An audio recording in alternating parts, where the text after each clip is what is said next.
Before we start, let's take a moment to celebrate this win. You showed up.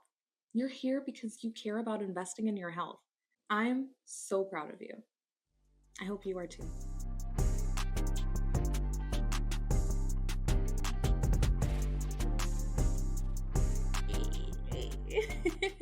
Hi, friend. Welcome. I am so excited you're here. I'm MerrilyMaralee. I'm a certified menstrual coach. And when it comes to your cycle, I'm here to help you get it together.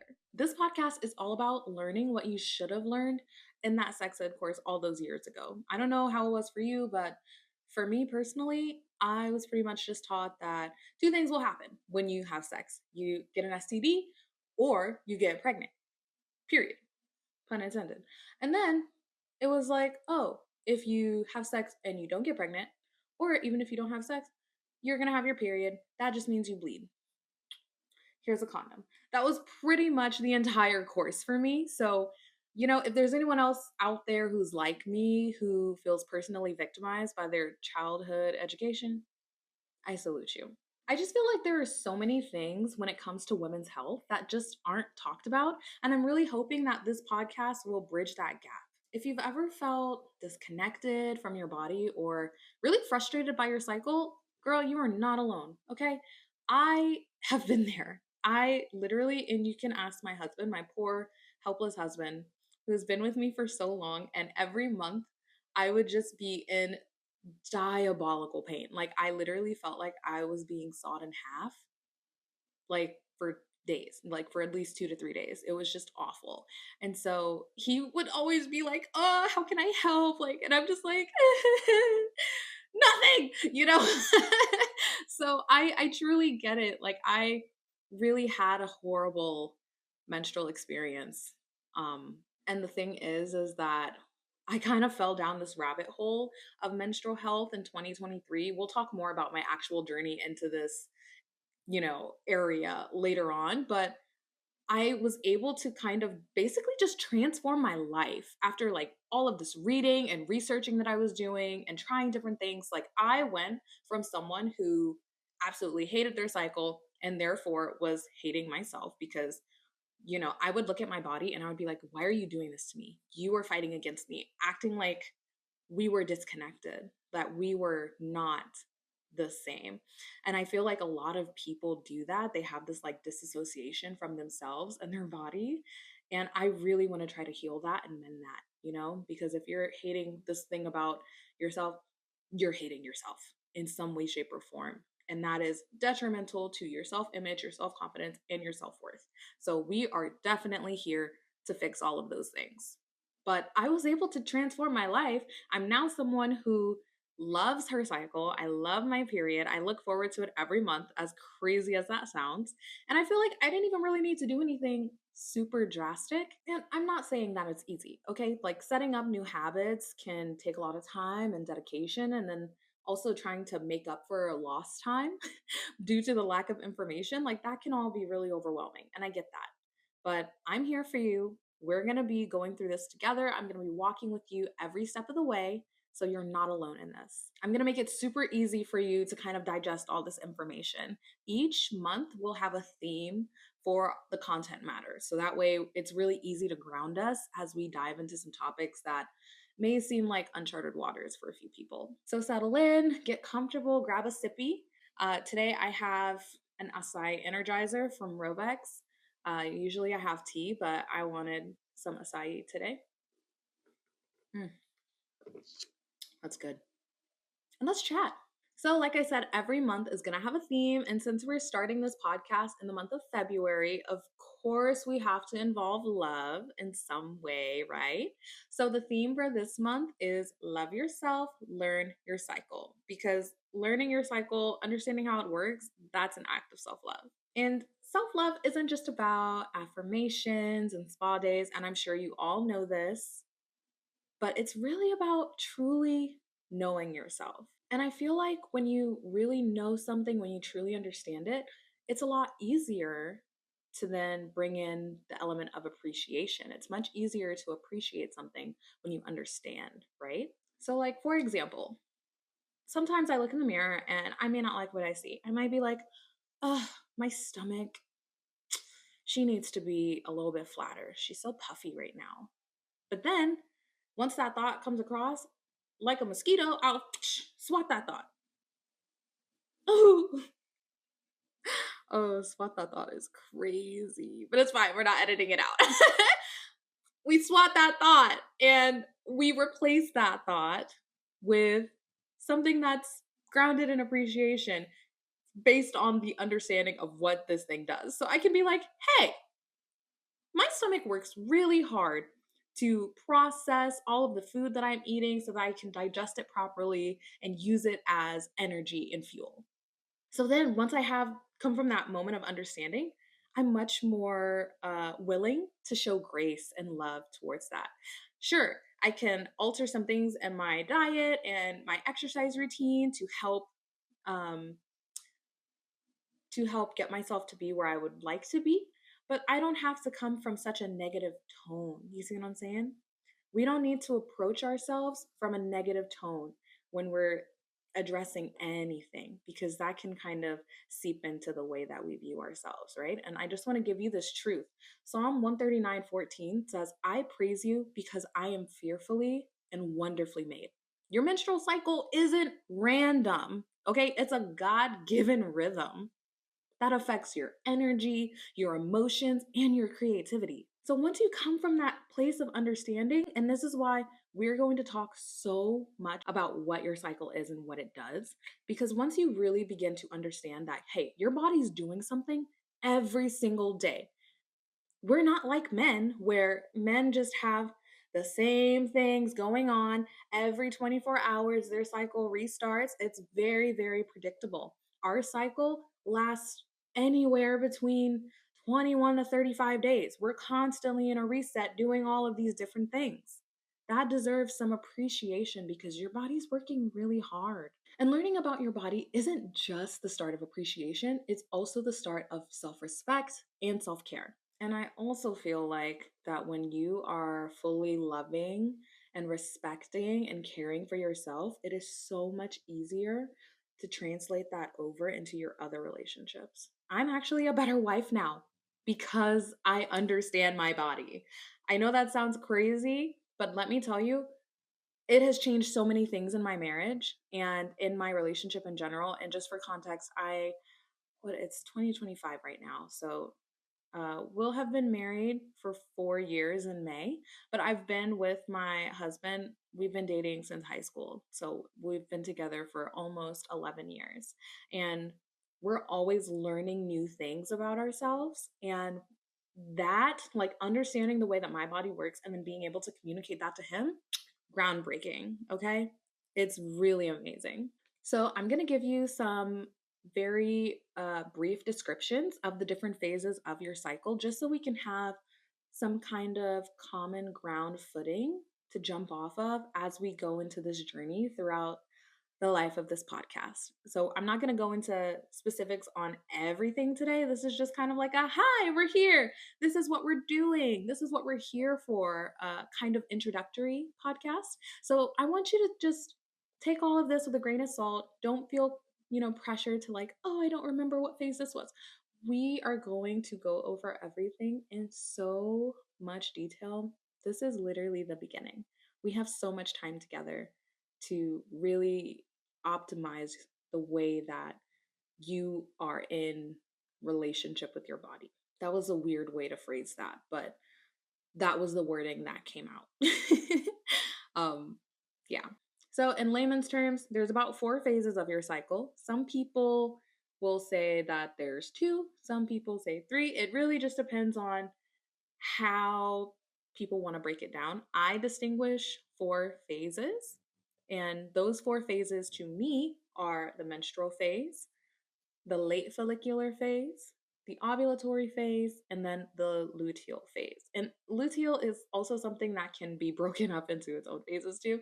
I do kind of have like a subcategory within luteal, but again, we'll get to all that later. And also there's different opinions about the best way to start your cycle. Some people like to start in the spring. Some people like to start in the winter, and I'm saying spring and winter because there are seasons that are associated with the phases. I love looking at them this way. It makes so much sense. But I tend to like to start with the menstrual phase. And the menstrual phase is associated with winter. So when you think of winter, what are you thinking of? You're thinking of like hibernation. You're thinking of cuddling up, being indoors, maybe more grounding things to yourself, a lot of rest, a lot of reflection. Those things tend to happen in winter. And, this is your period of bleeding. And it could be anywhere between 2 to 7 days, however long your bleed lasts. And this is, uh, like I said, just a great time for you to just be very introspective. Right after your bleed is the late follicular phase. And I say late follicular because technically your follicular phase starts on the first day of your period. And what follicular means is that a certain hormone is being generated, FSH, those levels are rising, and luteinizing hormone. These are very scientific terms that we'll get much more, in depth about later. But those levels are, consistently rising from once you start bleeding. So technically follicular starts during your period, but I say late follicular because late follicular is when your period is over. And it's much easier to track that way, right? So your late follicular phase can be anywhere from day 6 or 7 of your cycle, depending on where you stopped bleeding, up to the point of ovulation, that little snippet of time. And that's when your hormones are starting to rise again. Estrogen is, coming into play. You're starting to feel a lot more energized, and follicular is associated with spring. So your the ice is melting, you're getting more energy, you want to go out, see the flowers that are blooming, that kind of energy. Creativity is flowing, we're starting new things, new projects. That's the vibe. And then after late follicular, we get into ovulation. Ovulation happens when you release an egg and it goes into the fallopian tubes and it just waits to be fertilized. And this is when your hormones are at their peak. So your hormone levels are at their highest. So you're super energized, you're super confident. This is summer. This is hot girl summer, okay? You're outside, you're energized, you look good, you feel good, like you are doing the dang thing in your ovulatory phase. And something to note about ovulation itself, it's very quick. Like the act of the egg being released literally happens within the span of 24 hours. But because of the way that the change of cycles is like an escalation and de escalation, you can still kind of reap those benefits beforehand. Oh, hey, girl, hey. Miss Mama Lulu has decided to come join us. Oh, hi, baby. No, no, no. No, no, no. You can't sit up here with me. Not right now. Isn't she darling? You want to tell them about ovulation? She doesn't have her period anymore, so I don't think she could tell us about that. Also, if you're if you're listening to this podcast and you're not watching it, Lulu is my dog. Just so we have that clarification. But yeah, ovulation is pretty quick. It happens really quickly, but I still like to consider it as its own phase because up between like the 2 days before you ovulate, then you ovulate, and then the day after, you can still really feel those benefits in that little pocket of time. So I like to consider it still its own phase. And that's also why some people really just consider there to be only 2 phases in your menstrual cycle, like follicular, ovulation in the middle, which ovulation is the midpoint of your cycle, which is really good for you to know, and then luteal right after. But I still like I said, I like to add that pocket of time in. And again, this is like peak confidence. You're super social, you're super energized. Like you can take on the world in this phase. It's really nice. Also, I'm so sorry if you hear my dog like smacking her lips, yakking her jaws, like. And then after ovulation, you get into luteal. So after you ovulate, your hormones will take just a little dip, That might make you a little tired, but then you'll start to get that second wind of energy because they will start to rise again while you're in this phase. Luteal is pretty much like the last like 2 weeks of your cycle before your period starts again. And that first week of luteal, you're still coming off the high of ovulation. You may feel a little tired, but you're still there. You're still going. Um, Things can get harder in that last week right before your period. That's where a lot of PMS symptoms like to show their ugly head. That's where you can get really irritable. When you start having really killer cravings, like that is usually people's problem weeks. And trust me, we will have an entire conversation about PMS and why those things can happen. There's so many different contributing factors. But what I want you to understand about your luteal phase right now is that you ovulate and then progesterone starts to be made. And that is what's kind of going to run the show for the rest of your cycle until your bleed happens again. And progesterone is kind of like, I like to call it the nesting hormone. Progesterone is going to make you want to clean, it's going to want to make you just prep and plan. And this is what you want to do in autumn. You're harvesting like everything that you planted in your previous seasons. You're gathering everything together so that way by the time winter comes around again, you can relax. You can just rest in peace. You're just trying to check off all the boxes on your to-do list. You're just trying to get everything done and finished and organized. So that way, by the time that your bleed comes or by the time that the baby comes, you can just relax. And when I say like if the baby comes, is because your luteal phase is kind of like uh that's why it's like your nesting phase. Your body doesn't fully understand that it's not pregnant yet. That will happen when it's like, oh, ain't no baby. Get rid of this stuff. And it's like sheds your uterine lining, and that's what causes your bleed. But until then, your body's still waiting. Like, is the sperm coming? You know? Your body doesn't know if it's pregnant yet. So, and when you do, if you do get pregnant, then you're kind of like in a perpetual luteal phase for 9 months. So, and we'll talk more about that too. But your body's like, I gotta get ready for this baby. If you know you're not pregnant, then you're still kind of in that phase of like, I gotta get ready for my winter. So that way, when I am bleeding and I'm tired and I don't feel like talking to people, I can just relax. And like I said, like I keep saying, we are going to spend so much time talking about all of these things in such great detail. Please don't feel overwhelmed. This is just kind of like a hi, we're here. We're starting this podcast. This is what we're doing. This is what we're going to talk about. It's a very light, fun, introductory episode. So just take heart in the solace that we have so much time together. This is only the beginning of this journey. We have so much to talk about, and trust me, I can yap. I can talk, y'all. Okay, that's not a problem.